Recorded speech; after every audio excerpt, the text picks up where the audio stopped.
Well, great. So I am now recording. Uh, Welcome. Hello. For folks that don't know, my name is Richard McCoy. I'm the Executive Director of Landmark Columbus Foundation, an organization based here in Columbus or in Columbus that is dedicated to caring for, celebrating, and advancing the cultural heritage of one of the most special communities in the state of Indiana and around the world. And we're glad for you to be here today. This is an opportunity for us to report out on a grant that we received from the Getty Foundation in Los Angeles as part of their Keeping It Modern program. We were really excited to win such a great and an important grant for North Christian Church, which we'll hear a little bit about its significance in a minute. But I just want to say for our organization and for this community, it's a significant place for so many amazing reasons. We've been so fortunate to have a number of great events in North Christian, and we've tried to be helpful to the church over the years. And it's really a great relationship that we have with everyone in North Christian Church. And I love the place. It's such a beacon and an icon for Columbus, and so we're awfully proud to be supporting what happens at North Christian Church. And so today's the purpose of today's meeting is to report out where we're at with this grant, and we thought what a great time to do it over Zoom, and to welcome some new friends in and members of the congregation in to learn and think together. This is a grant that we were awarded in 2019 alongside the Miller House and Garden, which is, of course, another icon in Columbus. And there's some folks from that grant that are here, and we're going to hear a brief update about their work at the end of this meeting. So welcome to those folks. Welcome to everyone. And just to mention also, we got this grant in 2019, and a time that seems like a distant past is that Teo Perdone from the grant and Reverend Tanya Girardi went to London to work with a number of experts to learn about that. And so shortly thereafter, with the pandemic, things sort of came to a physical halt, but not a virtual halt. We were able to do some things. And in fact, just before that, Enrique Ramirez, an architectural historian, gave an update to the congregation with Teo and I in the auditorium there in the basement. And so we've been chipping away at this, but in some part the work has been kind of paused with the pandemic. And so today's an opportunity to hear from some folks, but especially Bryony Roberts, who's going to give us an update about her social cultural analysis. And I'll kind of introduce folks as you go. I'll pretend I'm the TV broadcaster for today's episode. So with that, I'd like to turn it over to Reverend Tanya Girardi, who we've had the good fortune to get to know over the past years. Hi, Tanya. Hi, Richard. Thank you. I'm so glad that we have this opportunity to do this afternoon. And I just want to personally welcome everybody who has joined this conversation. I see a lot of friends of the church, friends of the community, and I'm so grateful that you took time to join us for this conversation this afternoon, and I look forward to hearing the presentation. It was almost exactly a year ago that Enrique, Bryony, and Teo were at North Christian Church giving us a presentation on their work thus far. And as Richard has already mentioned, things kind of came to a screeching halt thereafter. But they have continued to work, and I'm so glad to be able to hear what they've been working on. So looking forward to this. Thank you all. Well, thanks, Tanya. And now I'll sort of virtually pass the mic to Teo, a colleague and a friend of Columbus. As it turns out, Teo, I think was it the 1970s or 80s was your first visit to Columbus? And so you're no stranger to Columbus. He's even been to one of our lobster festivals in Columbus, in addition to helping us produce an exhibition with Exhibit Columbus and a number of things. So, Teo, thanks for joining us, and thanks for your leadership in this grant. Richard, thank you very much. I'm amazed that you still remember this lobster festival as a major accomplishment in Columbus. But be that as it may, I'm Teo Perdon. I'm an architect in New York City, and I'm a professor at Columbia University. And I have worked with Richard on preparing the grant and, of course, implementing the grant going forward. In order to appreciate what this means is that it is in conservation management plan, which is what the Getty calls it, which is really a master plan for developing the future of a project, in this particular case, of course, North Christian Church, which means there are components to it that look at both the physical building as well as at looking at the planning and implications for that planning to go forward.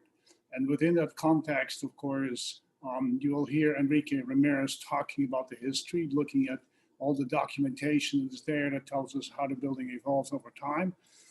And of course, Bryony Roberts talking about what I would almost call programming the future, to look at what the opportunities are for a use of the buildings going forward into the future. And then, of course, we, from an architectural point of view, will look at what the implications are physically and what can or cannot be done in order to do so.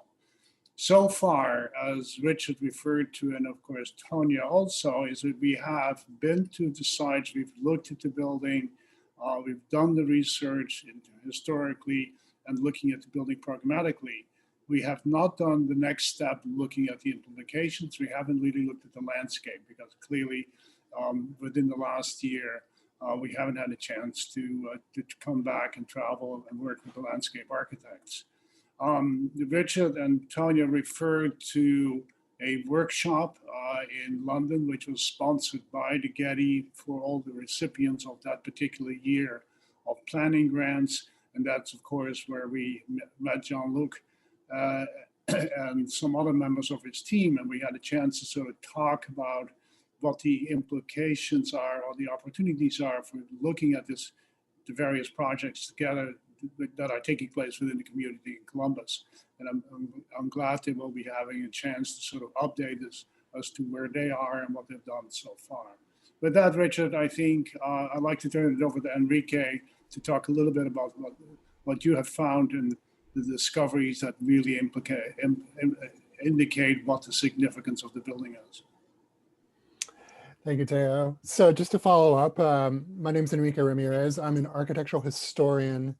I currently teach at, I'm currently a critic at Yale School of Art and also visiting assistant professor at Pratt Institute, which is literally around the corner from my apartment here. So as was said before, I'm kind of the designated architectural historian in this project. I'm going to share my screen just to bring up a couple of slides for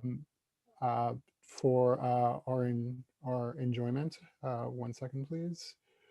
So there it is.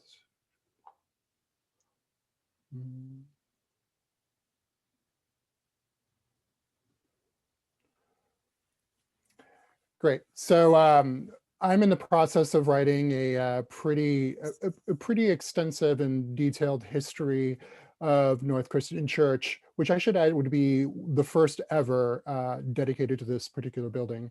As I mentioned in my presentation before the congregation and other stakeholders a year ago, I can't believe it was a year ago. It's a building that is sadly overlooked within the oeuvre of Saarinen's, and there are many reasons for this. It's timing. It also has to do in some ways with Saarinen's untimely death as well. So as you can tell by this title slide, it says that this is a report on the historical and historiographical significance of A.R. Saarinen and Associates North Christian Church. So just to go over some major points that I kind of discovered while doing the research. The most important is that North Christian Church is a building that exists in many different places.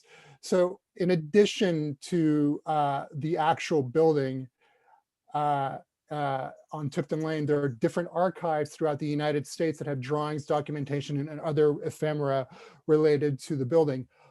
Luckily, I was able to access most of these right before the world went into quarantine. So, and I did extensive work at the manuscripts at archives at Yale University, where the A.R. Saarinen collection resides, as well as doing in situ research at North Christian Church and then also had correspondence with archivists at the Smithsonian, as well as Cranbrook and MIT as well, to help with locating different types of documents, whether they be drawings or photographs, documents, or other ephemera. So why am I looking at these archives? Well, a couple of things. First of all, these archival materials will help us get a sense of the building's timeline.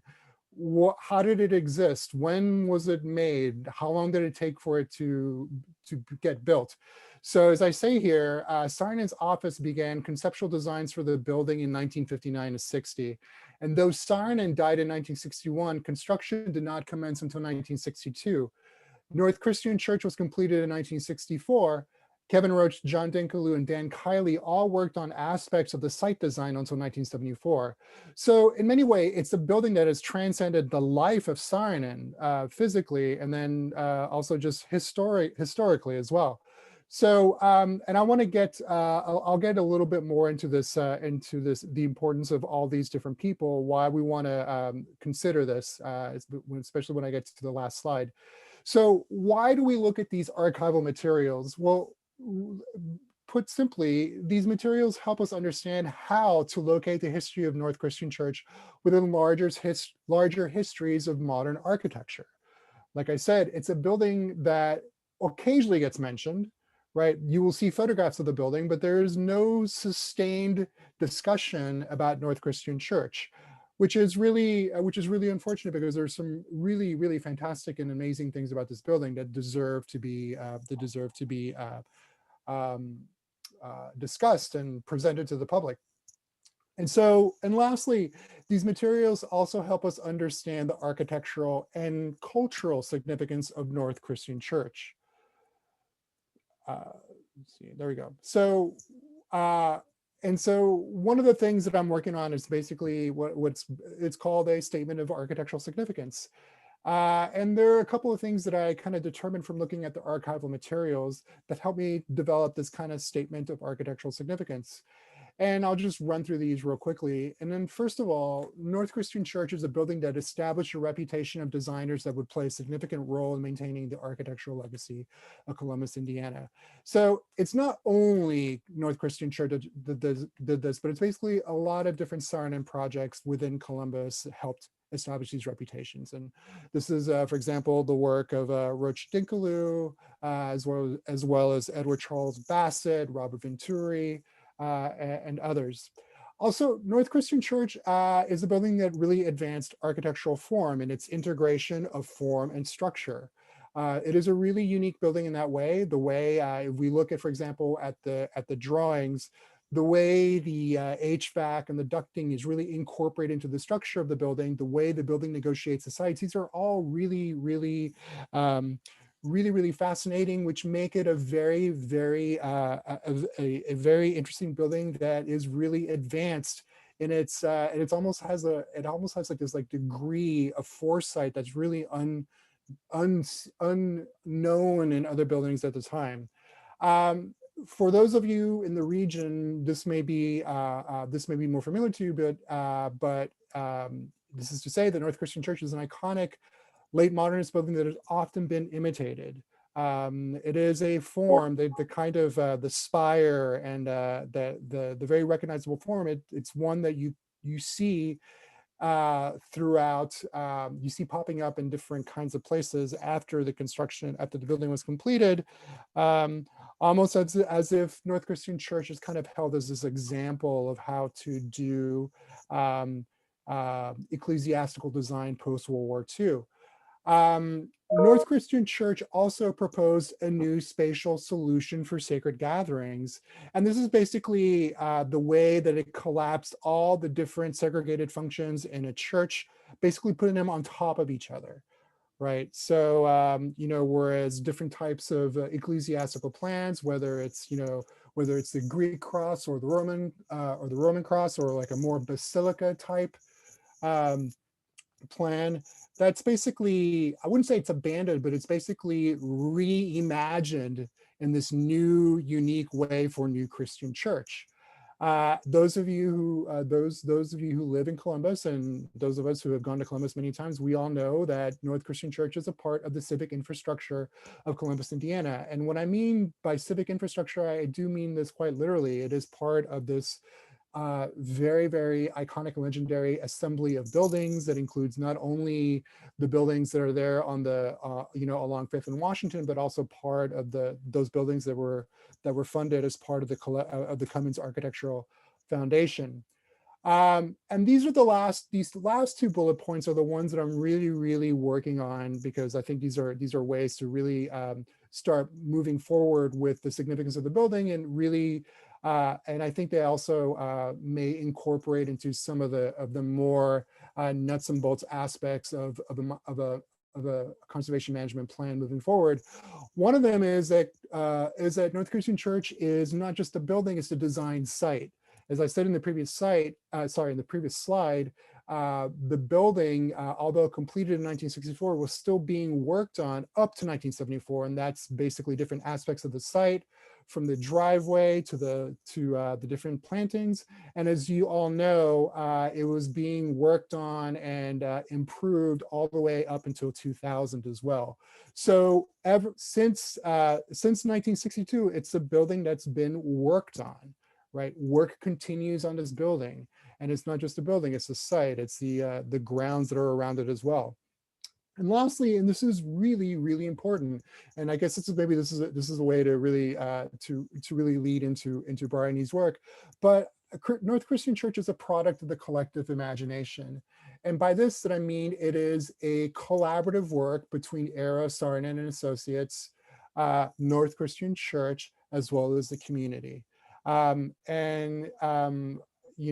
it's a building that we associate with Eero Saarinen, it is really a building that in many ways was created by the community of Columbus and by the congregation of North Christian Church.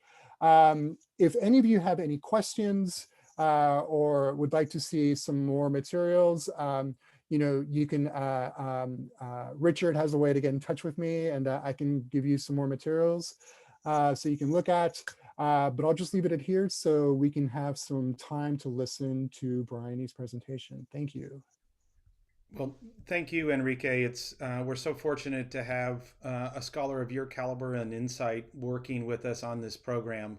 And you're also one who's been working in and around Columbus now, I think, Enrique, since 2015 or 16 in so many different ways. And so thank you for lending your insight and thought. And, your comment about the HVAC was a very minor comment, but it reminds me how fortunate North Christian Church was and the community was to receive a grant from the National Fund for Sacred Places, really under the stewardship of Marsh Davis and Indiana Landmarks and the folks there to help bring attention to this iconic place in Indiana. And so I think there's some folks from that that represent that winning that grant here. And I just want to make sure that, I know Tanya will join me in thanking them for support.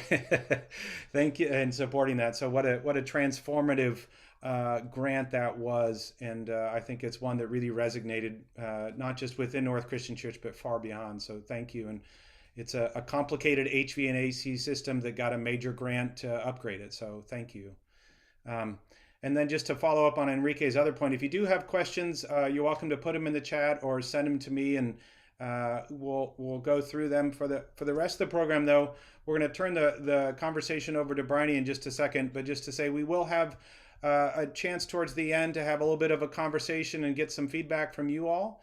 And then we're also have the fortune of hearing some folks from the Miller House and Garden who will give a brief report on the same grant that they received from the Getty Foundation. Columbus is really fortunate not only to have such great and amazing heritage, but support by the Getty Foundation for 2 of these grants in 1 year.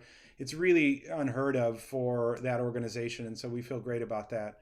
But now it's my pleasure to turn the conversation over to Bryony, who is a good friend of our organization as well. She was, in fact, a 2018 and 19 J. Irwin and Xenia S. Miller Prize winner with our program exhibit Columbus, and built what was a community favorite installation on the steps of City Hall at the City Hall Plaza. And so we're really glad to have her here. She otherwise does community-based projects in the public realm, really all over the country and in some cases the world. But she has this unique ability to combine methods of architecture, preservation, and community engagement. And I think it really sets her up to do exactly what we were looking for at North Christian Church. So welcome, Bryony. Thank you, Richard. And it's great to see all of you. It's nice to see some familiar faces. Thanks for making time to join us today. I'm going to share my screen. So just give me 1 second here. Okay. All right, can everybody see that okay? Good. So I'll be sharing with you the work I've done to analyze the sociocultural significance of North Christian Church, which basically is, what does this church mean to the communities of Columbus? And this work has several parts, namely looking at the past, present, and the possible futures of the church. The goal being to document and celebrate the important history of the site, to identify its current challenges, and to strategize ways of sustaining it into the future. I'll begin with a quick summary of the goals of the work before going into some of the details. So North Christian Church, as Enrique already described, is a really unique institution in a very unique city. The church emerged from the religious and political leadership of J. Irwin and Zenia S. Miller in the 1950s and has been a force of progressive activism from its founding to the present. Its mission was supported by and manifested by the landmark modern architecture of Aaron Saarinen and landscape design by Dan Kiley, creating a truly remarkable alignment between worship, community, and design. Despite this uniqueness, though, the church has been facing similar challenges to many other religious institutions in the 21st century, declining membership and funds. And this has been a real challenge for the institution and has caused it to sort of rethink its structure of organization and possible models for stewardship. And this analysis further continues that work. So in order to understand the past and present significance of this church, it's been important for me to take a contextual approach to the site, framing the specific conditions of the church in relation to the larger social, religious, and economic political changes of Columbus, Indiana. So the life of North Christian is inextricably bound up with the changes in the communities around it, and I'll be sort of unpacking those relationships, how they've changed over time, and how they offer some possibilities for the future. We'll begin by looking at the social history of the church to understand why it has a unique and significant legacy. The founding of the church actually continued a tradition of leadership by the Irwin Sweeney Miller family in the Disciples of Christ, also known as the Christian Church. So both of J. Irwin Miller's grandfathers, Zachary Taylor, Z.T. Sweeney, and John Chapman Miller, were prominent ministers in the denomination, which is also known for an ethos of egalitarianism and inclusion, and for working towards ecumenical unity between different denominations of Christianity. The Irwin Sweeney Miller families were instrumental also in founding the College of Religion at Butler University, which is now the Christian Theological Seminary. And that school is known for its diversity and inclusion, even from its founding in 1928. And you can see here the faculty that in the lower right that actually included a Jewish rabbi, a Shinto-trained Japanese priest, and a female professor, which was very progressive for that moment. So this family was deeply involved with what became First Christian Church in Columbus, Indiana. But in 1955, J. Irwin Miller and Zenia S. Miller and 40 other members of the congregation left First Christian Church to start a new congregation. And there were many different reasons for this, this departure, theological and personal ones, but one of them was wanting women to be able to hold positions of leadership in the new church. So during this time, they began meeting with Eero Saarinen to design the new building for North Christian Church, a unique collaborative process that Enrique mentioned, in which Saarinen asked for input from all of the members of the church, leading to a building that was designed especially for the values of North Christian, non-hierarchical, in the round, so that all the members could see each other equally. The building opened in 1964, and it was a vibrant institution, a hub for activity for youth and children, as well as adults. There were many different activities for all ages, and we can see here from the archives just a record of one of the vacation church schools with 106 children enrolled, only 73 of which, though, had perfect attendance. And there were also events like the Jewish Marketplace, which was a reenactment of an Old Testament marketplace. There was actually an interfaith collaboration. So it was involving Fair Lawn Presbyterian, St. Paul's Episcopal, and also North Christian Church, and filling the grounds of North Christian Church with all these activities that, that trained young people in different techniques from that old time period. And that would happen annually in the 1980s. During this time, the church was under the leadership of Pastor John Bean, who led from 1967 to 1992. And he was really instrumental in guiding the social justice commitment of the church. He said that some doctrines say that the church should stay separate from the community, but a central part of my ministry involves service to those unable to compete, those who are marginalized by society. And he was instrumental in founding the Columbus Human Rights Commission and also chaired a committee within the Christian church to integrate the church leadership, requiring gender and racial diversity on the national board. Within Columbus, he was also the founding president of the Ecumenical Assembly, known as the Love Chapel. So he really set a tone for commitment to social justice in the church, which has been carried through the present. After he left North Christian in 1992, there was new leadership. David Shirey took over, and although he was loved by many, during his time there were also internal conflicts among the church members, and many left either just before or after he left in 2001. A subsequent minister, Lanny Lawler, led the congregation in a process of becoming an open and affirming congregation that was welcoming towards LGBTQ individuals. And that continued the initial agenda of social justice, and that work continues today under the leadership of Tonya Girardi. So in trying to understand how this legacy continues today and what the current sort of identity and challenges of the church are, it's very clear that the initial values of the church continue very strongly and are held dearly by members of the congregation. So when asked what's most important to them about the church, people speak of both the social justice work, which now manifests itself through the interfaith connection with Columbus Interfaith, as well as the work towards LGBT inclusion, and also the principles of the disciples of Christ, meaning a kind of egalitarian organization, shared decision-making, as well as the weekly communion. So these principles are still very strong and are also still attracting people to the church. But there are also many significant challenges facing this congregation. Perhaps the largest one is the decline in size. So as I mentioned, in the early 2000s, there was a moment when many people left the church, and you can see this sort of steep decline at that moment. And unfortunately, the size of the congregation has continued to decline in the almost 20-ish years since then.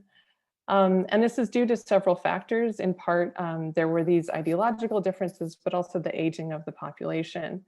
And so you end up at the current moment with about 47 active members, about 30 people in weekly worship, and this was before the pandemic. But it means there's a diminished capacity for outreach and for programming. And this sort of mirrors other trends that are happening in churches around the country. You can see that there's a sort of national decline in church membership, particularly among young people, among millennials. And as a result, the building itself is very underused. So you can see here the darker colors indicate areas that have very little use. The lighter areas indicate more use. And we can see in the sort of average schedule for the week, the gray indicates areas that are not in use, that there's a lot of empty space that was originally designed for, ideally the church was designed to house 450 people. So with a much smaller congregation, there's a lot of empty space and a lot of sort of empty time in the building. And that leads to some real sort of economic challenges. So currently, because of the small size of the congregation, its ability to fundraise through donations is limited. And the sort of donational capacity is currently about 1/6 of the overall operating costs, annual operating costs for the building. And a significant part of that are the maintenance costs for the building and the grounds. So this is leading to a significant deficit that's been a cause for sort of radically rethinking how the church occupies its building and its grounds, and some potential alternate models for stewardship. So the church has gone through several processes to sort of think about solutions, including the New Beginnings process with Hope Partnership. It's sort of thought through potential partnerships with educational institutions, such as with Indiana University. There was a moment when it seemed like a new Hindu temple might be built on the site for an interfaith campus, and they're currently considering different space sharing and additional programming options as a cultural hub. The church has also been fortunate to receive additional funding from the Partners for Sacred Places, and now currently through the Keeping It Modern grant, though there is this challenge of meeting the annual operating expenses. On the other hand, the church has this incredible building and grounds, which we can think of as a very significant asset as it's considering its future possibilities. And just to point out the specific spaces that exist within this church. So there's the large, beautiful sanctuary, which I showed you earlier, as well as the sizable narthex space and additional chapel and baptistry that have been used for events, and a number of offices and classrooms, which have been used as both offices and classrooms and are sort of easily partitioned and converted into smaller spaces. On the lower level, there's a large auditorium with a kind of frame above that's easy, good for supporting temporary lighting and things for performances. There's also a lounge for gathering and a large kitchen space, which is currently being rented out. And then a number of even bigger classrooms and office spaces. In addition, there is the significant grounds with the beautiful landscape architecture by Dan Kiley, and the location of the church, which is actually a huge advantage. So it's visible from Route 31 as one enters Columbus. It's a very visible landmark, a kind of beacon that could be used more as a sort of welcoming point for the city. It also has significant parking and a bus stop. So it's one of the few sites in Columbus that's easily accessible by public transportation. So in considering the sort of future opportunities of this site, the goal is to imagine how new combinations of programming and activation can animate this site and enable both its communities and its mission and its structures to be sustained. In order to imagine a new sustainable future for the institution, though, it's necessary to consider North Christian Church in relation to the changing cultural context of Columbus, Indiana. The current challenges facing the church have emerged in part due to factors beyond the institution, such as changes in religious worship and demographics. Understanding the possible solutions therefore require consideration of the shifting context of the city and attentiveness to emerging patterns of growth. The analysis outlined in this report deploys systems thinking to understand the cultural landscape of Columbus, Indiana, using both quantitative and qualitative methods. So looking at both data and learning from one-on-one interviews with stakeholders. So to start with the stakeholders, this was really the first step, was understanding the sort of needs of the communities that care deeply about this church. So that meant speaking with people who were directly involved in the church on the one hand. So you see on the left-hand side here, the leadership of North Christian Church, the members of its congregation, the leadership of the Christian Church, the Miller family, and members of the Columbus Interfaith Coalition. And then also speaking with other local community organizations and leadership that care deeply about this church and its site and want to see it thrive as part of the larger Columbus community. So to give you some context for the sort of religious stakeholders, Columbus is unique in many ways. One of the reasons is the plethora of religious institutions. There's over 36 houses of worship for a population of 48,000 people. And among them, there's this really meaningful connection between a number of organizations in Columbus interfaith. Many of these sort of congregations are actually located on the site of the Unitarian Universalist Congregation of Columbus, or UUCCI, which is in the sort of northwest area of the city. And they hold many activities there that are sort of moments of cross-cultural exchange, but other programming also exists at North Christian Church, and this group meets regularly to think about new forms of collaboration. So in addition, it was important for me to speak with people who are not directly involved with North Christian Church yet, but whose interests might align in order to understand what the sort of growing momentum and growing energy is within the community that could point to directions for programming and activation. So here's the full list of stakeholders identified for this project. And you can see, in addition to the sort of religious institutions and members that I pointed to, a number of community groups that aim to represent the sort of full diversity of life in Columbus, as well as heritage organizations and analysts and researchers who provided insight into sort of larger patterns of change and growth in the city. And I want to say that it's great to see so many of these faces on the call. And I want to thank you so much for taking your time to speak with me. I did one-on-one interviews with everyone who's identified here at the Black font, and they were about 30 minutes to an hour. And I'm so grateful for the insight and the wisdom that you all shared. It was instrumental in shaping this analysis. Sorry for the street noise outside. So in addition to these conversations, which were extremely revealing, this work also involved more quantitative analysis of data to understand the socioeconomic context of Columbus. So Columbus is unique in many ways. One of them is that it's a low density city, so a population of only about 48,000, but it's continuously grown since its founding. And this is very unusual for a small Midwestern town. Many other comparable cities are actually losing population, but Columbus is in a sort of continuous process of growth. And one of the main reasons is the fact that there are so many technology, manufacturing, and service companies located in Columbus. Many of them, I'm sure you know, are listed here. And these companies are responsible for not only bringing a sort of constant stream of employees to the city, also actively recruiting them, many of them intentionally recruiting from other countries, so bringing a kind of international population into Columbus. And many of them have also been sort of thought leaders, leaders in investing in the community and promoting, kind of ethics of inclusion. And Cummins, in connection with J. Irwin Miller, has been particularly sort of significant in that history.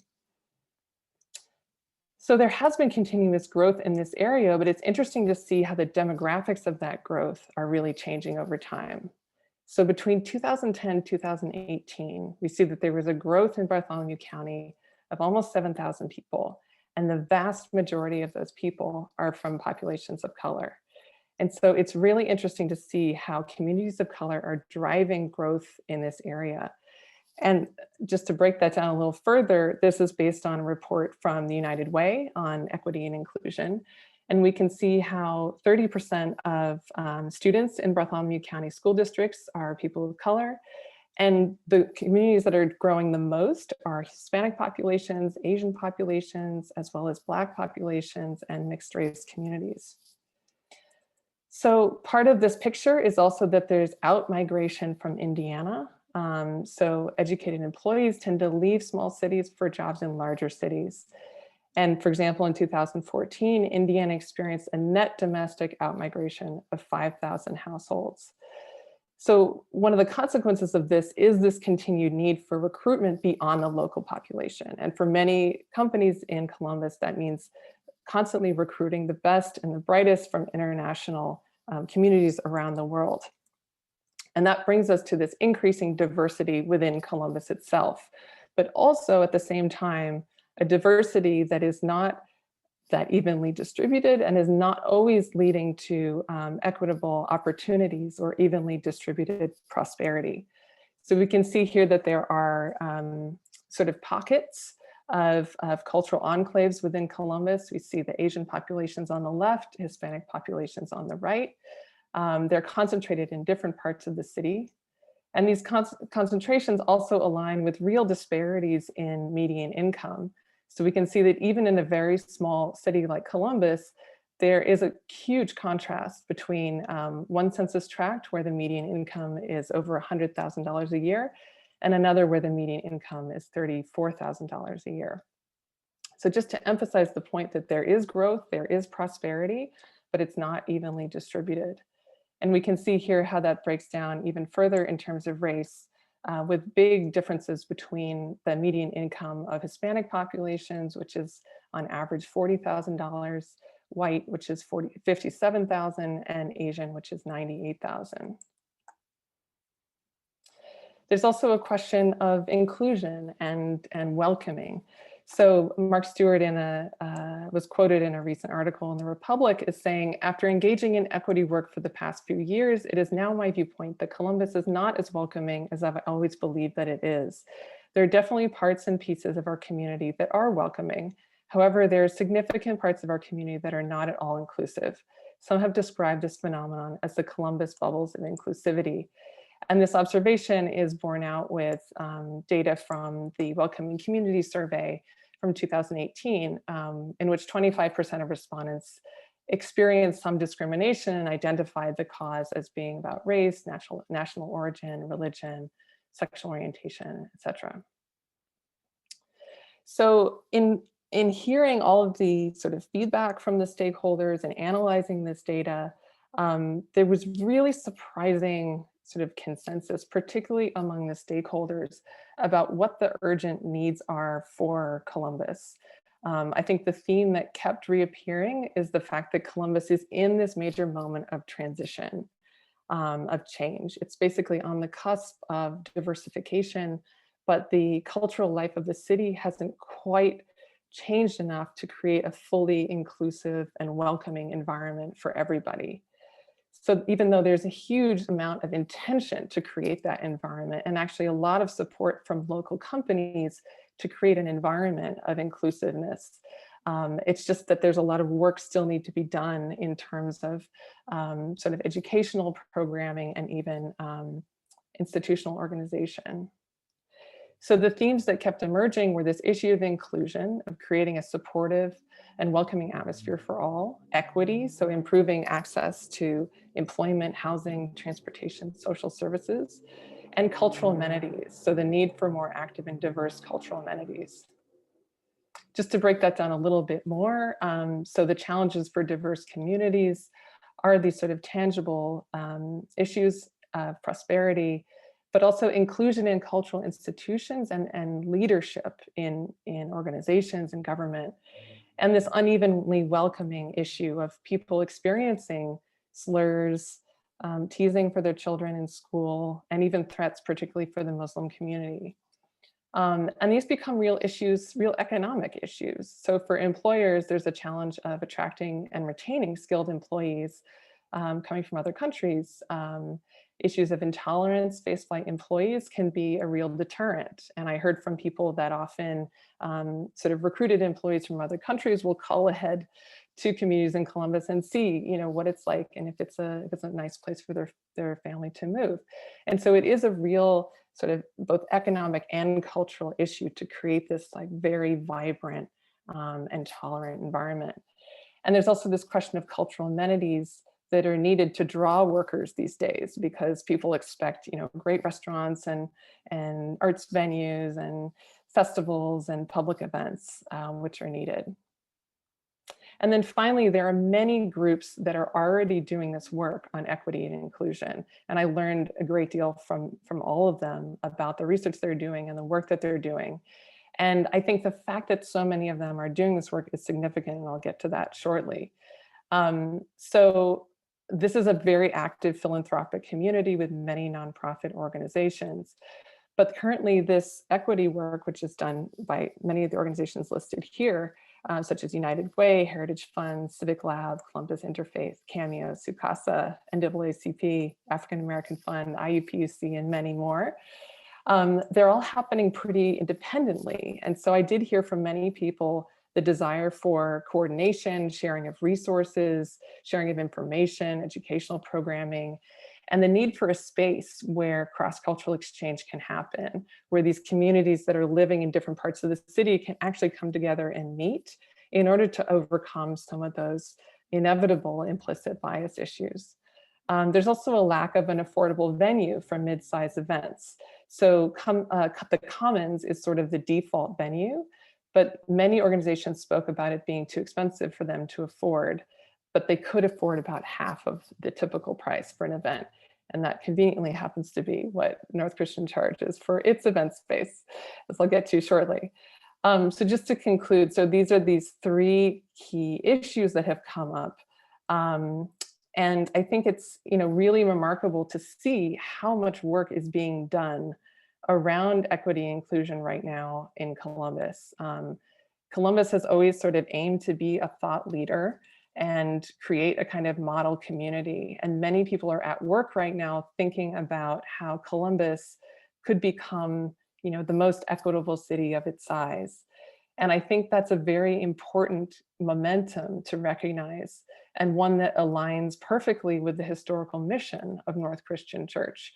So there's incredible opportunity for the church to find partnerships and collaborations with these organizations, and to also see how the programming that's generated by these many groups can actually start to activate the space of North Christian Church. And I want to point to not only the Heritage Fund United Way Civic Lab that I've mentioned already, but also the many different groups such as Cameo Columbus, Indian Association, the Columbus Chinese Association, that are doing a lot of programming, right? So the issue here is not about trying to find, one partnership that's going to solve everything for the church, but actually thinking about where is there a ton of programming happening that through actually the frequency and the amount of use can over time start to create a sort of sustainability for the institution. So to get to the specifics of the programming proposal. So given North Christian Church's history of activism for social justice, its leadership in interfaith collaborations, and its really stunning building and grounds, it seems like the perfect place to become a new destination for a cross-cultural center of exchange and for collaboration on equity and inclusion. And this idea builds on the existing work being done by the church to pursue the idea of a cultural hub. So the idea that the church is currently pursuing is that the church worships in the sanctuary and continues to use the lounge, music room, some offices, and some storage. The church leases out offices, classrooms, and the kitchen to organizations aligned with their mission. And it seeks additional programming, such as performances, weddings, and film shoots in the sanctuary and auditorium to bring in additional revenue. The challenge of this is always finding enough programming, enough tenants to really sustain this, enough to cover the costs of maintaining the building and the grounds. And the pandemic has obviously made all these challenges even harder. And so I think the only real solution to this is to sort of work through collaboration and partnership to build on momentum and to find a way to sort of become an umbrella for a lot of activity that's already taking place in Columbus that already has organization and funding. And so from the cultural hub, we can transition to the cross-cultural hub, which is about cross-cultural programming in the sanctuary. So some of this can be sort of, purely nonprofit for the sake of educational programming, as well as space sharing that brings in more, specifically to bring in more revenue. So offering the sanctuary as this more affordable mid-sized event space, booking classrooms with foreign language classes or English language classes and music classes. One of the things I found in speaking with organizations is that there's a huge number of classes taking place. And so just having the kind of regular rental of these rooms for classes would actually bring in a significant amount of revenue, as well as looking for partnership in terms of performance spaces in the auditorium and office spaces. And then this is just a brief outline of what that could look like in terms of the use of spaces. I realize it's kind of small, so I'm happy to come back and zoom in later.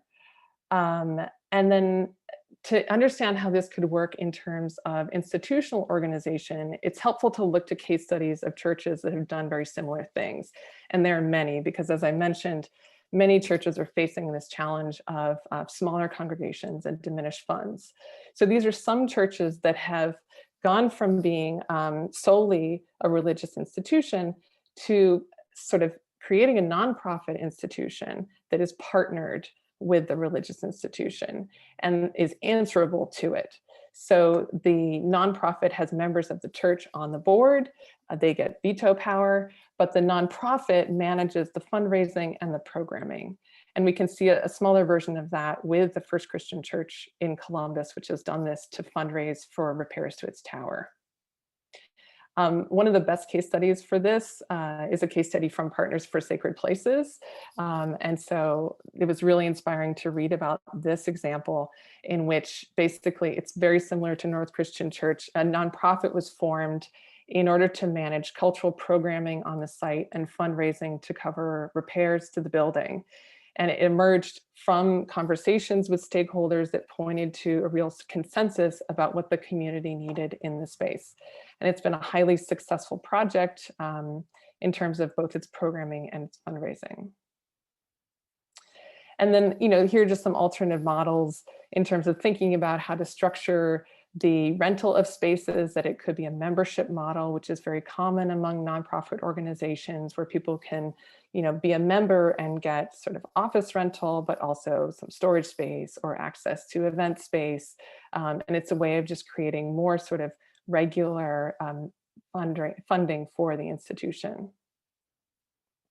So here's just a sort of map of how the spaces could be used in this new scheme. It's very similar to what happened before, just identifying some of the spaces as classroom spaces.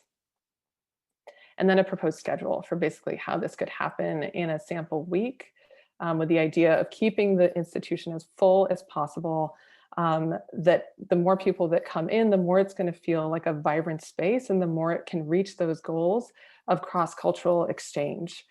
There's also a benefit to having programming for kids, having multiple types of programming for kids at the same time. It's a real draw for families to be able to come to one place to have their music classes, their language classes, their dance classes, their rehearsals, etc. This is all based on sort of research into sample rates at churches for space sharing, for weddings, for filming, for photo shoots, as well as comparable rates for classroom rental, for music room rentals, etc. And so here's the sort of estimated gains. We don't have to go into the details of this, but I'm happy to answer questions later if people have any. And then here's the sort of ranked version of that, which is basically showing that use of the grounds and the sanctuary and the auditorium are perhaps the thing to focus on the most in terms of bringing in events into those spaces. They tend to bring in the most revenue, but then classrooms are also really helpful. So the more sort of activity can take place there, the more regular revenue is possible. And office space is, the more kind of volatile thing, particularly now coming out of the pandemic. So, but actually that is a very small part of this scheme, relatively speaking. There's still many other, ideas for programming that are sort of floating around, which were pursued before. And I'm happy to talk about some of those in more depth. Sri Ganesh Mandir is building their Hindu temple at the UCCI campus. So the idea of an interfaith campus has not been pursued as much, but of course, programming around that would definitely be part of this cross-cultural center. An educational institution could also be a viable partnership. And then performing arts space has been discussed, but there's a challenge of competing with a new venue in Nashville, Indiana, as well as venues in Bloomington. So in order to sort of pursue this idea of a cross-cultural center, there would be several steps in terms of thinking about the mission of the church and how it could be sort of clarified and clarify its relationship to a possible sort of partnership with a nonprofit that it would run and oversee. And then absolutely an important first step would be outreach and conceptualization with stakeholders in the community to really understand what people need and want in this space. Then various steps of establishing a nonprofit and policies, marketing and programming. And I think, the identity of this institution would be really key. And, there is this really important legacy of the Miller family at North Christian Church, their work on social justice. And so one potential idea would be to And this is actually from Tom Herman, who I spoke with. He suggested that if it was the Miller Center for Equity and Inclusion, for example, then creating some kind of clear link to that legacy could help to sustain the sociocultural significance of this space. So that is it from me, and I'm happy to take questions on any of that. Well, thank you, Bryony. If we were in a traditional hall, I think you would be hearing a big applause and just a congratulations for the amount of work that you put into that. Yeah, thank you. That really amazing and so well presented. Thank you very much, Bryony. It's amazing to think that you're not here in the community doing this work, that you're able to do so much of this work from a distance. And so it's really awesome. So thank you.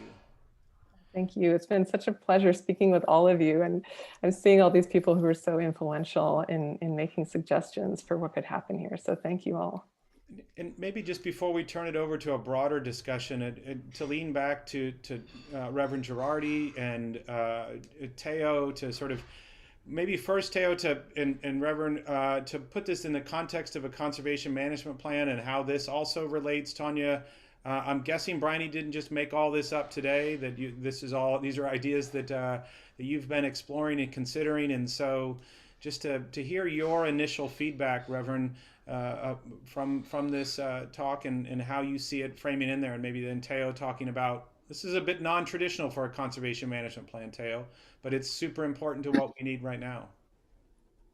Well, it is non-traditional because of the way the Getty formulated the program to begin with. And I think to go back to the very beginning, I think it's really remarkable that both the Miller House and the North Christian got a grant from the Getty in a year that they gave 10 grants, 8 were foreign and 2 were American. So again, to emphasize even to the fact that the Getty saw Columbus and buildings in Columbus and community of Columbus as a significant American example, I think is very clear from that assignment. I think that what's interesting about the conservation management plan is this the planning forward for the future, looking at what that use will be. And so in that sense, what we're doing here is within the boundaries of what the Getty set themselves out to do. I think what makes it different is that the programmatic portion, the Bryony portion, is much larger, much more significant than we have seen for other building. I'm currently working at it. I've done another conservation management plan for a church in Stamford, Connecticut, and we were working on the construction of that, again, partially funded by the Getty, and then there clearly the focus is on the material aspect of the building itself. And I think here the focus is much more upon the spiritual use and forward-looking of the building. I think in terms of the conservation management plan architecturally, I think what's important here is what sort of Enrique set out as a significance as a building and as a building symbol, clearly saying that 1974 in my mind, and I think we haven't really settled on this, but it would seem like the period to look at as the starting point of the building completion, and look at what the implications are of all the changes since that time, and then looking at the programmatic portion to see what the implications are for the future use back on the physical fabric, both on the detailed part and in the larger context. But I think in many ways it's unique and a unique conservation management plan. I'm sure that certainly the funders of it would be very happy with it. Well, thanks for framing that part out, Teo. Reverend Girardi, is there, your thought from it, from your perspective? Yeah, I would like to add that, thank you, Bryony, first of all, that was amazing. And Bryony actually provided us with a kind of a first draft of her report last summer. I think it was maybe in June, that the trustees have used kind of as a guide print for how to proceed with the community hub idea. And though we've been in the midst of a global pandemic and the building for all intents and purposes has been mostly closed, except for a couple of space sharers that use it as their office spaces. We haven't sat idle either, just like you all haven't been idle during this time. We have been working on getting the space ready for people to come in so that we are prepared as soon as the pandemic kind of lifts and life returns to whatever the new normal will be. We'll be ready. And so a lot of the classroom spaces have been cleaned out and literally cleaned. The carpets have been cleaned, the walls have been cleaned. I mean, no furniture's in them anymore. We have created a community room in the large youth room that was formerly contained broken down couches and broken game tables and that kind of thing. And so that space will be ready for a lot of groups to use. So I just wanted to let you all know that we have also taken this time when the building isn't being occupied by a lot of people to ready ourselves so that when the time comes that we can hit the ground running, we'll be ready. So and I want to thank especially Mark Matheny and Mandy Matheny for the hard work that they, some other folks who've also contributed to that, but they're the ones that have done the most in preparation. The trustees have made a lot of decisions about these things as well. So anyway, I'm excited. This sounds amazing. I think it's a great fit for North Christian personally. So I'm excited about it. And I'd like to hear from the rest of the congregation and community members what your thoughts are. I'd like to hear your thoughts. Well, thank you, Tanya. And maybe just as we open it up, just to say, it would be great if to have some comments, but just maybe for the sake of everyone, just maybe your name and your affiliation, so folks know. But if there are folks that have comments or questions, the floor is open.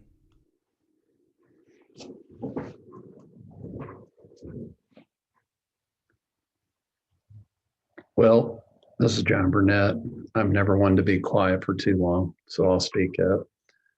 Longtime member of North Christian, have been engaged in every one of the initiatives that Bryony just reviewed, all the way, particularly back to New Beginnings, and then working with Indiana University. I was on point with that, and also primarily on point with the interfaith group. I would, so that you all know, and to remind even our own congregation, we have a 501c3, of which we're a part right now, with the interfaith group.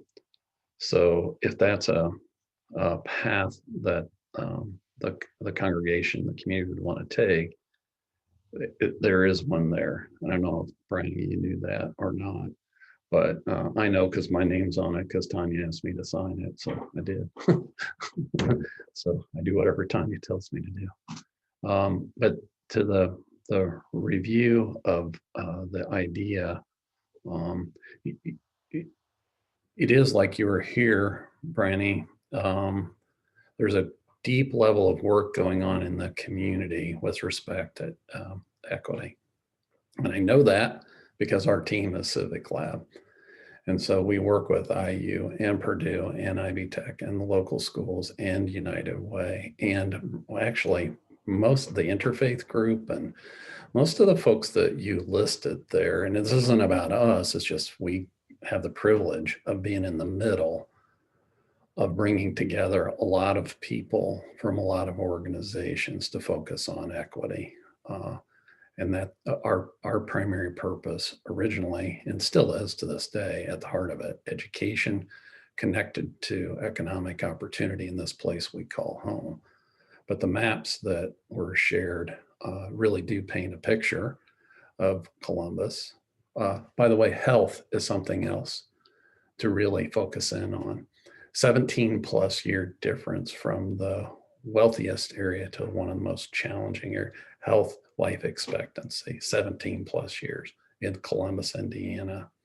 Okay, so that's another aspect of things to look at.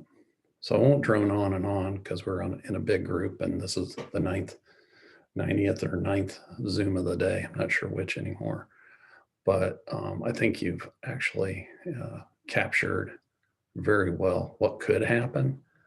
And the question is, how might we all work together as a community to make this happen? Because as a member of the church, we're so small. And I'm a business guy too. So from an economic standpoint, big opportunity, a lot of work ahead.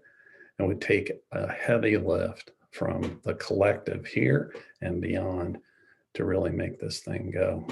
I've been around a long time. I'm happy to help. And I know that, oh, where's Mark Delassie? Bless you for, stepping forward a few years ago, and to all of you who have brought resources to bear to serve our congregation and our community. So that's the end of my speech, but the plan is brilliant. I'm also looking at well, I see the income side. What's the expense side? Because in order to make that happen, it takes a big team. Big team. I'm talking about, 3, 5, 7, 9 people. Doesn't have to all be employed by North Christian Church or a supporting organization, but it's significant. So great ideas. Appreciate it very much.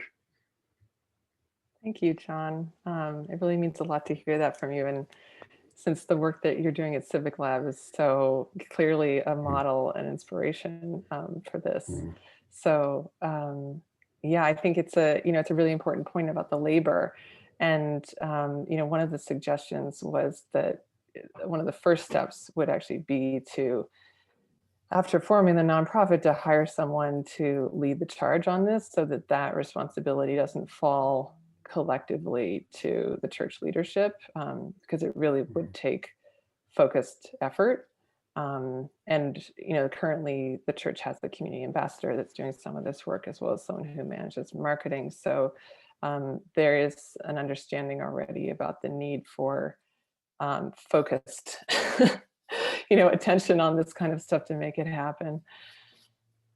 Well, it was brilliant. I appreciate it. I've seen a lot of plans. I've been a part of a lot of plans and what you put together. Could it happen? Yeah. Huge lift. Where's Rick Johnson knows that. Huge lift. So thank you. Anyway, Tanya, I'm around. I'm sitting right here in my living room. I'm John Lawler. I'm a member of the church. Thank you, Bryony, and all the rest of you for all of this wonderful work. It is fabulous. I think we're very anxious because we're going to run out of money soon. We just are. COVID has put a big hitch in our plans that we had for this year to try to go in a different direction. So, yeah, like John said, we're going to need a lot of help, but it's fabulous and it's perfect for this church and our history and our mission. This is a very special place.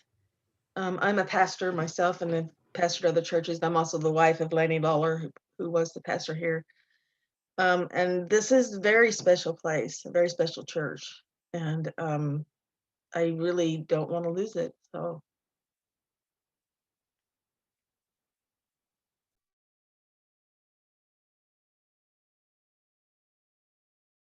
So Bryony, would you be able to talk a little bit about fundraising and how that might take place, or what your initial ideas might be about that? Yeah, it's a great question. So I think there's a couple different directions. One is that, funding in general for work on equity and inclusion, I think fortunately there's greater sort of national attention to why that's important right now. So I think that, this institution would be able to look to national sources of funding in general for that work. I also think it's significant that, part of the goal of this organization is that it would shine a light on and pay attention to a lot of diverse communities in Columbus that aren't sort of central necessarily to, mainstream institutions in the city. And I think, you know, there's a lot of fundraising that's actually happening within those communities for their own sort of programming or institutions. So for example, with the Hindu temple, that was, you know, fundraised entirely within that community. Similarly, the African American Fund. And so I think there's actually a lot of, you know, affluence and motivation within communities to create something that would benefit their relationship to the larger sort of city of Columbus. And I would encourage the institution to, you know, reach out to people and involve them and give them a sort of opportunity to have a sense of ownership over this institution also through fundraising that way. But I think also the directions that Tanya, you've already gone in looking for funding for historical landmarks and, you know, sort of preservation type funding is also an important thing to keep pursuing.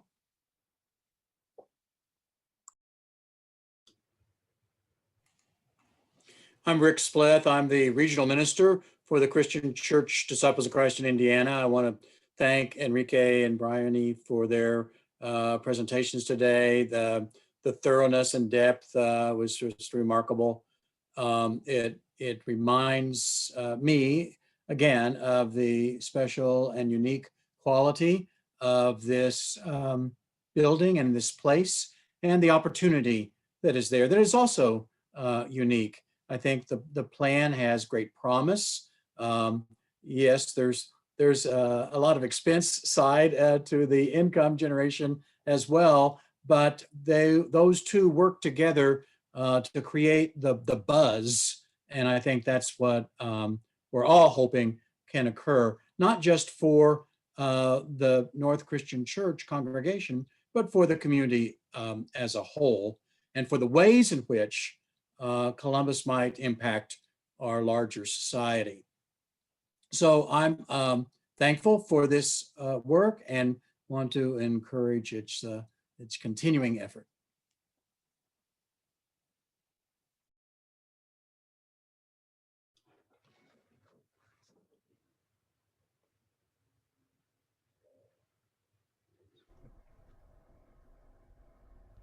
Well, everybody's being quiet, so I'll say another thing. Money follows really great ideas. So even though I'm the one that talked about both income and expense, and it's a fact that those two things, the great ideas happen from what's the question that's calling us together, who's going to come together, what do we know and not know, and create a picture of today together that none of us could do alone, and then activate the work. And basically what Bryony, what you just shared is, I mean, that's the process Columbus, Indiana uses. We call it the stakeholder engagement process. So money always follows great ideas. The question is, how can the collective group of organizations that have been listed in that lovely graphic, how might some of those, because it won't be all, but how might enough of them come together and really envision a hub, which is a hub, it's not the only place where something happens. So how do you help create a hub that connects out? Because one of the challenges of our congregation is we're so small that we become very focused in, right? My opinion, but everybody knows that, rather than out. You got to go out. And so the hub has to be, yes, you got to go out to bring in, and you got to bring in to go out. The out is where it's really happening.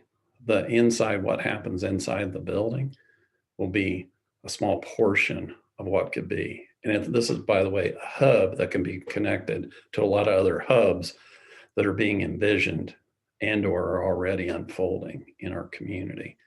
So anyway, I could go on.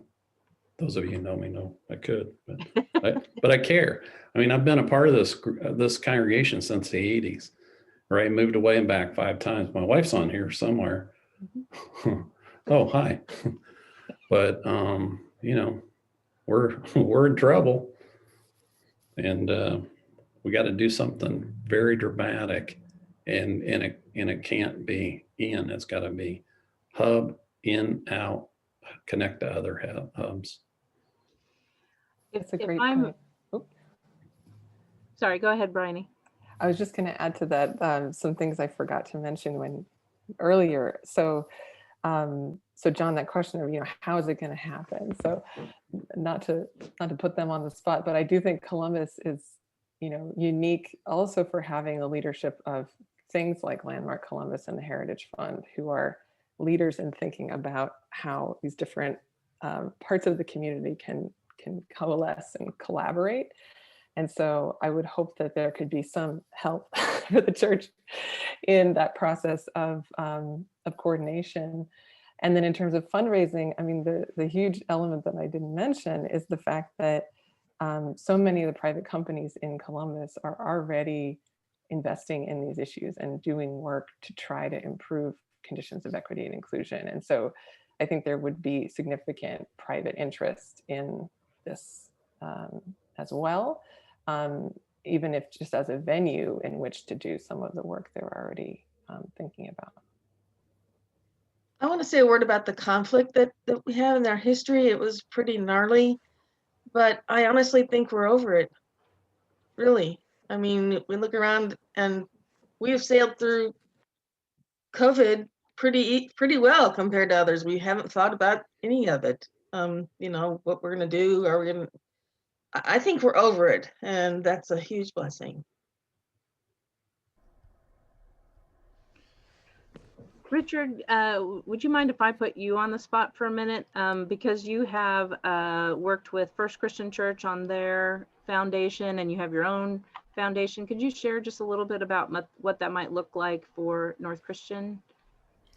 Yeah, well, thank you. And it's what a thoughtful conversation. I think Bryony has figured out Zoom in a way that has left us all. She somehow has light that comes through her hands when she's talking. It's like she's figured out Zoom lighting in a way that looks like, particularly when you're talking about a church, Bryony, it's really impressive the way you're using lighting to your advantage to make such an emphatic point into. Sorry, I don't mean to make light of it, but we have been helpful in partnership with a number of folks, and it's just exactly how John Burnett talks about it. It's a community that works together. And so working together with Indiana Landmarks, with Mark DeLossie and Marsh Davis and a number of others, Heritage Fund and folks from First Christian Church, we created something called Friends of First Christian Church Architecture. And we very purposely put the word architecture in there so that folks could feel comfortable giving dollars to a dedicated fund at Heritage Fund. And this is a donor-advised fund, a technical term. That basically allows folks to make donations to a nonprofit, and then the advisory board advises on how those funds could be spent to help the architecture. So we've been able to do this with First Christian Church. It serves not only as a place to collect contributions, but as a way to advocate and to show that you have a community partner and that there's ways for people that want to be connected in the sense of place that Joy so emphatically makes. This place is important, and Enrique makes that we can stand next to you and say your place matters and we want to support it. And that's what we've been able to do to some success at First Christian Church. They raised $165,000 to save their sanctuary skylight, no doubt with some support with Indiana Landmarks and a number of others. And they're, it's fairly public now. They're getting ready to launch a $2.4 million effort to rebuild the upper third or half of the tower. And we're going to use the same model. The community is going to stand beside the church and say that your place matters, and we want to help. We want to help you raise the funds and the support that you need to save the tower, because it's iconic for Columbus.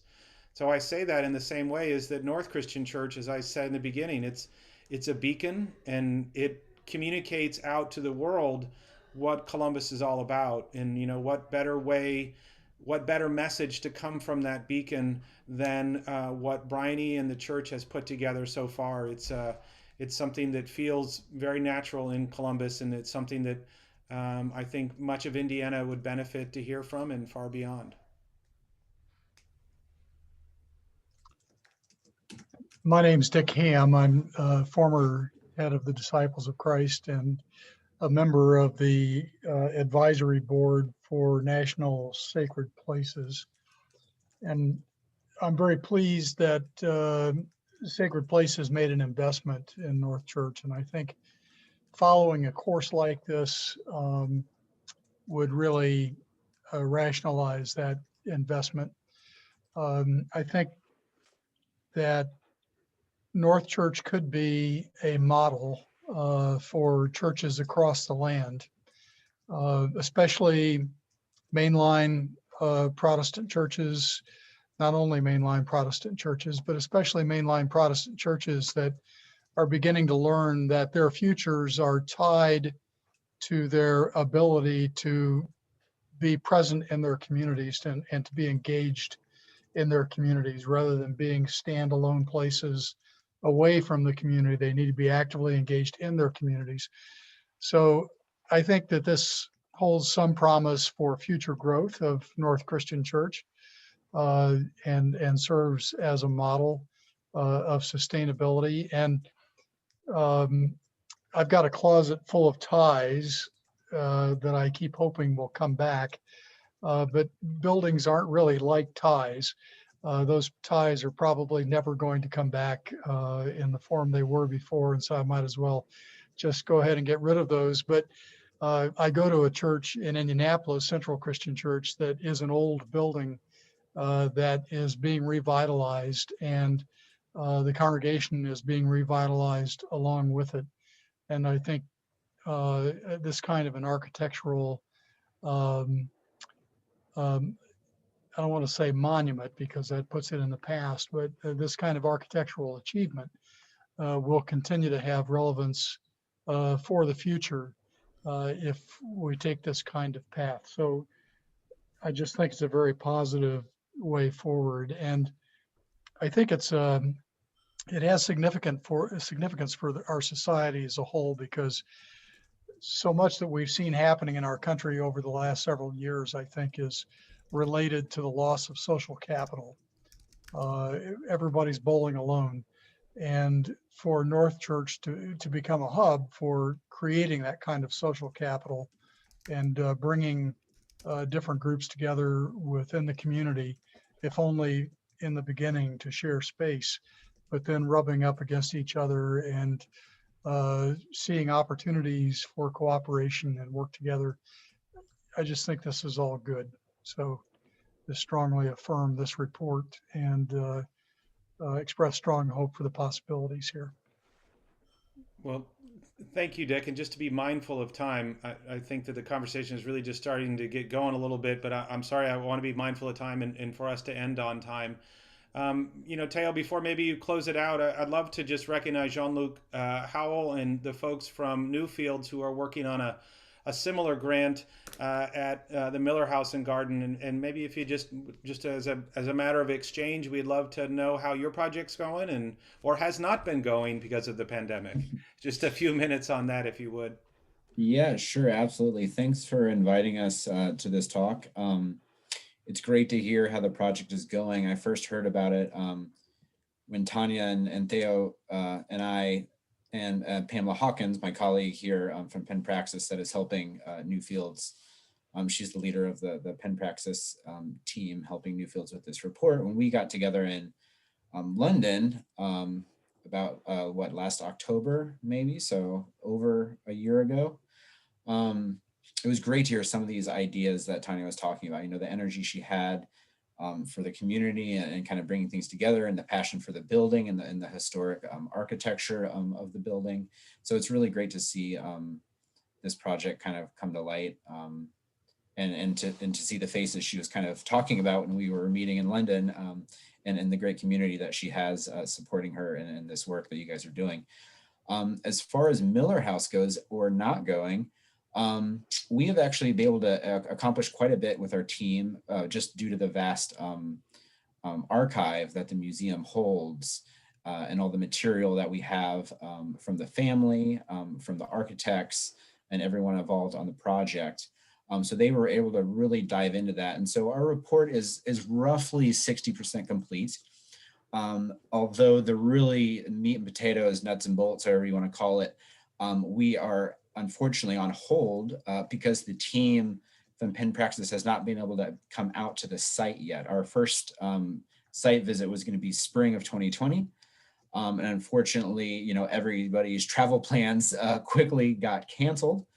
So we've been doing video calls like the rest of the world, and kind of putting our heads together to kind of formulate just the basic understanding of the site, because a few of our team members have never even been to the building. You know, they've read about it in magazines, everybody's heard about the Miller House, but to actually be there.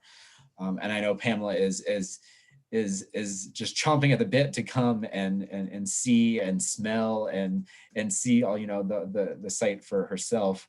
So unfortunately, that is currently our biggest holdback, is just not being able to conduct a site visit. We're hoping that we can do this in the spring, summer. If not, we'll have to change gears and potentially do some just video visits, which will not be as exciting for people, and it's a little harder to exchange ideas, though you guys on this call have been doing it wonderfully, to really get in and do the last bit of analysis on site. We have to really focus on the kind of structure of the report. We're really focusing on the gardens, the building, but also the objects inside, and how those three kind of components work together to make the site the important architectural and interior design and landscape architect site that it really is for the community of Columbus, and also the national, international art community as well, and architecture community. So that's kind of where we're at. We're also hoping to meet with the North Christian Church team. So this is kind of our first meeting with you all, though of course we were focusing on your project here, but it is still our goal, and potentially before the end of this grant, we can still all get together, hopefully in Columbus. If not in Columbus, then maybe a video call like this, and talk about the ins and outs. Because even the conversation you guys were having about inclusivity and inclusion, obviously in the news recently, Newfields is going through its own growing pains with those issues. So I think we can all learn from each other on these projects. And of course, you know, in Columbus, it's a small community that has great architecture. So a lot of these faces and the people involved are involved, as we've seen on this call already, involved in many groups and many buildings and many projects all together. So I look forward to continuing to learn about your project, and as ours come together, maybe we can do some sort of final presentation or call like that. I think would be a wonderful idea. Now, Pamela, I don't know if you have anything else to add on this call, or You're on mute. On mute still, Pam. Sorry, I'm using my phone, which is a strange object for this thing. Just to thank you so much for including us. I think that the reason why it seems strange to say that we all had to go to London to meet on this project, but I know that the Getty's goal in getting us all there was so that we could have a chance to talk together about these two amazing sites. And it's pretty clear, it's been fantastic to hear both Enrique and Bryony talking about North Church, because there are, of course, really interesting links between the two sites. And I'm really hoping that we can take advantage of the work that we're doing in parallel to support each other. The one piece that really we haven't advanced because of the difficulty of being together is the whole stakeholder engagement piece, which is such an important part of any conservation management plan. And so I've been taking notes like mad on everything that you've discovered. And like Jean-Luc, obviously the whole pieces that you found about the community and the incredible rich possibilities within equity and inclusion, I think can also speak at the Miller House in a very, very different way from at the church. But it gives us wonderful and exciting possibilities for interpretation and outreach and becoming meaningful to the community in a new way. So thank you again for including us. Well, thank you both. And just to, just to say, there's also another shared friend is that Ben Weaver, who of course runs the house, has been a huge asset to our organization in particular, but also to North Christian Church. We were just there this fall, Bryony, with about 100 kids from the Catholic school across the street and cleaning up the site. It was an awesome day. So thanks so much to Newfields for all that it provides the community. Teo, do you want to take this meeting home and maybe just give us real quick about what's next? I think what's interesting, just to build on what we talked about before, to look at the different conservation management plan, one for the church and one for the Miller House. While they're overlapping interest both in the involvement in the community historically and going forward, the plans are very different, but serving ultimately a purpose of looking to the future. I think from our point of view, I would agree with Jean-Luc and Pamela that the next step would be for us to complete our moving our projects forward respectively and having conversations going in the next couple of months, I hope, about how we can work together to make this more useful and meaningful for Columbus in terms of the stakeholder involvement. I think from our point of view, the challenge is doing the landscape.